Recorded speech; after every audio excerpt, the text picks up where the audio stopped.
Ever since this freeze frame was discovered and we were given the message, you think you know what he wants. You don't know anything. Not yet.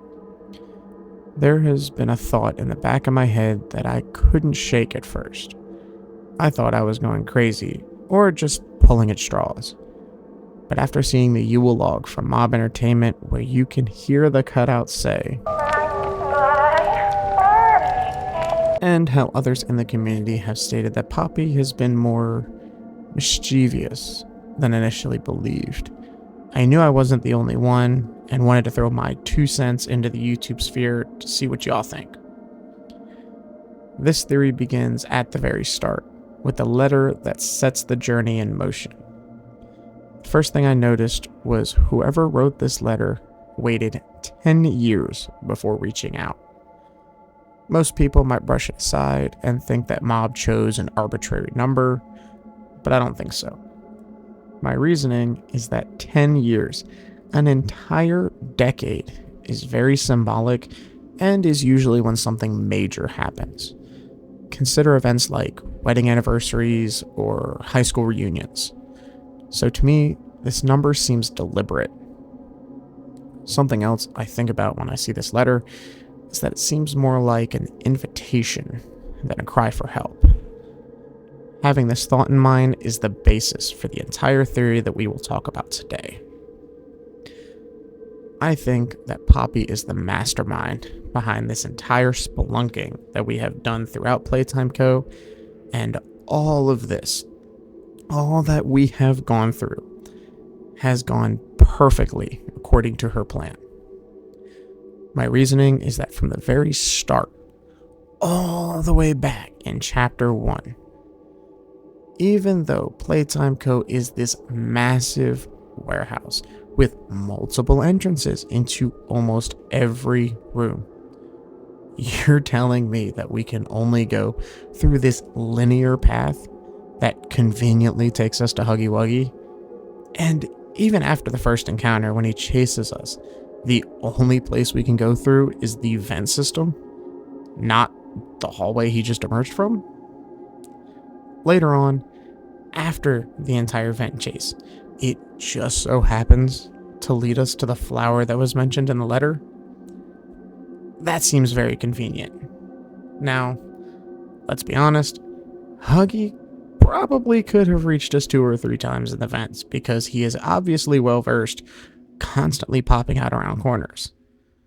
This also leads me to believe that he was more or less guiding us in the direction that we needed to continue to follow the script. I can already hear some of you in the comments saying things like, it was their first game, they didn't know it would turn into this huge multi-chapter series, and that's very fair. But the reason I'm drawing your attention to it is because it happens every single chapter. I already explained where I noticed it in Chapter 1. In Chapter 2, it shows up multiple times. When we first see this massive hole in the ground, Poppy is already in the room, standing right next to it, without worrying what could be inside. Then, all of a sudden, Mommy Longleg's hand pops up, grabs her, and pulls her in immediately, like she already knew where Poppy was standing. There's no extra motion, no hesitation. Later in the chapter, when we're playing these games at the game station, it sometimes seems, at least to me, that Mommy is reading lines from a script, or is intentionally holding herself back so that we don't die too early. 2 more questions I want to bring up about Chapter 2 are, why does she still give us the train code? I understand that it is because there's still a bit of humanity left in her, but it's not like if she withholds it, we're not going to take it from her. The second question is, why does she let us escape at the end of the chapter? I know that she states we're playing this game of hide and seek, but even when we're going through the tunnels at the end, She has several opportunities to grab us, but instead it seems like she's guiding us, just like Huggy in the first chapter, just so that we get to the correct exit and we don't get lost. And this makes more sense if you think that she was given instructions, like to test us, and if we can pass all the games, letting us progress with the story that they've been practicing for the last 10 years. In chapter 3, it's more of the same. That entire chapter feels like we're just ticking off boxes of places that whoever is guiding us, my guess is Poppy, places that she wants us to see.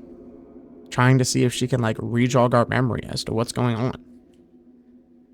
There are even times where Catnap has us dead to rights, but instead just knocks us out, takes our mask, and walks away.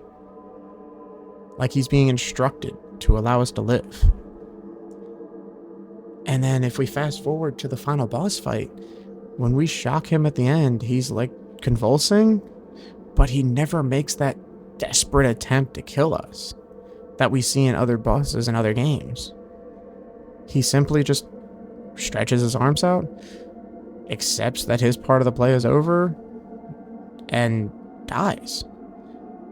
And when that happened during my playthrough, it's just something I could never wrap my head around until I started thinking about this more of a performance that we're actively participating in, rather than toy abominations coming alive to kill us. This makes even more sense after the boss fight when Poppy finally shows us the footage of the Hour of Joy. And it had me rethink all of the interactions we had with Poppy throughout the first 3 chapters. Did she really knowingly withhold this information from us? And was she really just telling us the relevant information to keep us going? Chapter 4, specifically at the end of Chapter 4, in my opinion, is the biggest indicator that this was all planned out. My reasoning is that Holly Sawyer states that he has full control over the prison, and he implies, if not straight up says, that nothing in this prison happens without him knowing. That seems very stereotypical of a play. You know what I'm talking about. Odds are stacked against the hero. You're in a world that you don't fully know. Your opponent knows every hiding spot, every vent, every backdoor entrance. And then at the very end, when we finally get past every obstacle and we come face to face, or in this case, face to monitor, it again follows the stereotypical main villain has an obvious weakness that we weren't supposed to know about. In this case, it's simply a power button on what is his life support. Then we have the fetch quest for the explosives, and lo and behold, they are somehow taken and used to blow up Safe Haven. And then after our battle with Dowie, we slide through this pipe where Poppy and Kissy are conveniently already there, waiting for us. And only when we slide through does Poppy start calling for Ollie. And then the big reveal is that Ollie was the prototype all along. Then, in a quote-unquote fit of panic, Poppy runs away through a blocked pipe that can only fit her right before the explosions happen. Then, after falling for who knows how long, and we come to, we are in this cave system that miraculously leads us to the labs, which are theorized to be the place where this showdown with whoever the mastermind is takes place. Of course, I can be completely wrong about all this, but I just wanted to put this out there and get it off my mind because I couldn't until I made a video. Let me know what you guys think in the comments, drop a like if you enjoyed, subscribe if you're new, because I will be playing Poppy Playtime Chapter 5 when it drops on this channel, and I'll see you guys in the next one. Peace.